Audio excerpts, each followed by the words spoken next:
আসসালামু আলাইকুম। শুধু কি ছেলেরাই মেয়েদের শরীর দেখলে পুরোপুরি হট হয়ে যায়, ভীষণ পরিমাণে ভালো লাগে? আরে মেয়েরাও ছেলেদের শরীরের এমন কিছু জিনিস দেখলে ভীষণ পরিমাণে পাগল হয়ে যায়, ভীষণ ভালো লাগে, ভীষণ আকর্ষিত হয়ে পড়ে। মেয়েরা ছেলেদের শরীরের কোন অঙ্গ নোটিস করে, ছেলেদের কোন বডি পার্ট মানে প্রথমেই ভীষণ পরিমাণে একদম লক্ষ্য করে। তুমি কি জানো, যখন আমরা মেয়েরা কাউকে এক নজর দেখি, ওই এক নজরে ওইটুকু সময়ের মধ্যে আমরা অনেক কিছু নোটিস করি। তো ওই সিচুয়েশন, ওই কয়েক সেকেন্ডের মধ্যে মেয়েরা ছেলেদের বডি পার্টের দুইটি অংশ খুব ভালোভাবে লক্ষ্য করে। আর তুমি কি জানো, তোমাদের শরীরের কোন কোন জিনিস, কোন কোন অংশ মেয়েরা প্রথমেই লক্ষ্য করে, এবং সেটা দেখে মেয়েরা ভীষণ পরিমাণে ইমপ্রেস হয়ে যায়। তো তোমার জন্য আজকের এই ভিডিওটা, তোমাকে পুরোটা দেখতে হবে যদি তুমি জানতে চাও মেয়েরা একদম প্রথম নজরে কোন জিনিস দুইটি লক্ষ্য করে। তো চলো শুরু করা যাক। যেটা সবচেয়ে প্রথমে দেখে মেয়েরা, ছেলেদের কাঁধ। মেয়েরা ছেলেদের কাঁধকে অনেক বেশি নোটিস করে। তুমি জানো, কোনো মেয়ে ছেলেদের যখন একদম প্রথম দেখে, তখন সরাসরি তাদের চোখ কিন্তু কাঁধকে প্রথমেই লক্ষ্য করে। তো মেয়েটা যখন প্রথমে ছেলেটার কাঁধটাকে দেখে ভালো লাগলে মুচকি হাসে, মুচকি হেসে সে আবার সেই কাঁধের দিকে ফিরে ফিরে দেখে। তোমাকে এটার কিন্তু নোট করতে হবে। দেখে মেয়েরা ছেলেদের কাঁধ, মানে কাঁধটা যত চওড়া হবে ততই কিন্তু সেই ছেলেটার প্রতি মেয়েটার কিন্তু আলাদা রকমের একটা ফিলিংস হয়। সেই ছেলেটার প্রতি কিন্তু প্রচুর পরিমাণে আকর্ষিত হয়ে পড়ে, ভীষণ পরিমাণে ইমপ্রেস হয়ে পড়ে। তো মেয়েরা এইরকম ছেলেদের কিন্তু ভীষণ পছন্দ করে, যাদের কাঁধটা বেশ ভালো রকমের চওড়া। কেন জানো এইরকম পছন্দ করেন মেয়েরা? কেন এইরকম কাঁধ চওড়া হলে বেশি পছন্দ করে?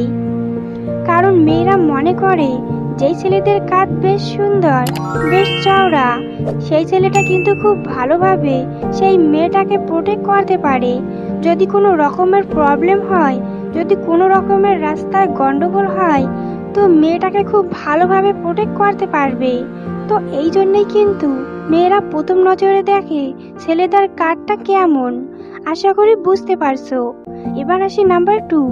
দ্বিতীয় যে বডি পার্টের কোন অংশটা মেয়েটার একদম মন কেড়ে নেয়, তুমি জানো, সেটা হলো আই কন্ট্রাক্ট। তুমি জানো কি, কোন মেয়ে কোন ছেলেকে দেখলেই তার আইসকে অবশ্যই নোটিস করে। যখন প্রথম দেখে কোনো ছেলেকে, তখন কিন্তু প্রথমেই কিন্তু তার আইসকে ভীষণ ভালো রকম ভাবে নোটিস করে, একদম সামনে থেকে। আর যেসব ছেলেরা 1 সেকেন্ডের মধ্যেই যদি আই কন্ট্যাক্ট বানাতে পারে, তাহলে সেই ছেলেটা কিন্তু সেই মেয়েটার কাছে একদম বেস্ট হয়ে যায়, তার মনে কিন্তু সে জায়গা করে নেয়। তাহলে মেয়েটাকে তুমি কিন্তু সরাসরি একদম খুব ইজিলি ইমপ্রেস করতে পারবে। কয়েক সেকেন্ডের মধ্যে তুমি কিন্তু আই কন্ট্যাক্ট করতে পারবে। কেন জানো?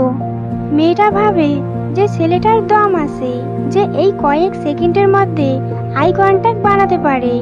প্রথম নজরে সে আমার সাথে একদম পুরোপুরি আই কন্ট্যাক্ট বানাতে পারলো। এই জন্যই কিন্তু মেয়েরা প্রথম দেখাতেই ছেলেদের আইকে খুব ভালোভাবে নোটিস করে। যখন মেয়েটা তোমার দিকে তাকাচ্ছে, তখন চোখটাকে ঘুরিয়ে নিল, তাহলে কিন্তু হবে না। তাহলে সে তোমাকে কি বা দেখলো? যখন মেয়েটা তোমার দিকে তাকাবে, তখন তুমিও মেয়েটার দিকে তাকাবে। তুমি কয়েক সেকেন্ডের জন্য আই কন্ট্যাক্ট করে নাও, এতে করে কিন্তু তোমারই লাভ হবে। তো তুমি 1 সেকেন্ডের জন্য মেয়েটার সাথে আই কন্ট্যাক্ট করলেই তুমি খুব ভালো রেজাল্ট পাবে। I hope.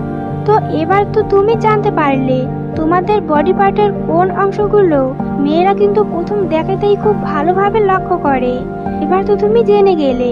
তো যখনই তুমি মেয়েদের সামনে যাবে, তখন তোমাকে কি করতে হবে, কিছু পারো আর না পারো, আই কন্ট্যাক্ট এটা তো করতে পারবে।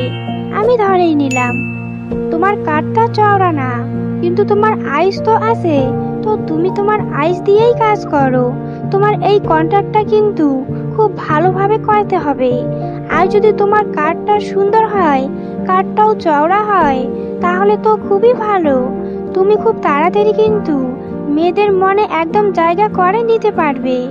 একদম মেয়েরা কিন্তু তোমার প্রতি ভীষণ পরিমাণে আকর্ষিত হয়ে যাবে, ভীষণ পরিমাণে ইমপ্রেস হয়ে যাবে। আর 2 নাম্বার যদি আই কন্ট্যাক্টটা করে ফেলো তো একদম পুরোপুরি 100% তুমি সাকসেস। তোমার মনের মানুষটার মনে তুমি কিন্তু খুব সহজভাবে জায়গা করে নিতে পারবে। যে যত বেশি ভালো মানুষ হয় তাকে তত বেশি কষ্ট সহ্য করতে হয়, এটাই দুনিয়ার নিয়ম। যে স্ত্রী নিজের ঘরের কথা অন্য মহিলার সাথে শেয়ার করে, দেখবেন সেই সংসারে শান্তি জিনিসটাও অন্যের কথায় চলে। যে যত বেশি দায়িত্ব ও কর্তব্য পালন করে থাকে তাকে তত বেশি বদনামের অংশীদার হতে হয়। বাস্তব কি? বাস্তব হচ্ছে তুমি যার জন্য কাঁদবে সে তোমার গল্প অন্য কাউকে বলে হাসবে। কেউ কেউ তো রাগ উঠলে শিশুদের মতো কেঁদে দেয়, কিন্তু রাগ শেষে সেই মানুষগুলোই অত্যন্ত মায়াবী আর সুন্দর মনের অধিকারী। অন্যের ব্যথা দেখে অনুভব করা যায় না, ব্যথাটা যখন নিজের হয় তখন আর কাউকে বোঝানো যায় না। তো আজকের ভিডিওটি এই পর্যন্ত শেষ করলাম। আর ভিডিওটি যদি ভালো লাগে অবশ্যই একটি লাইক করবেন আর সুন্দর একটি কমেন্টও করবেন। আর এই ধরনের ভিডিও পাওয়ার জন্য চ্যানেলটিকে অবশ্যই সাবস্ক্রাইব করে দিবেন। আল্লাহ হাফিজ।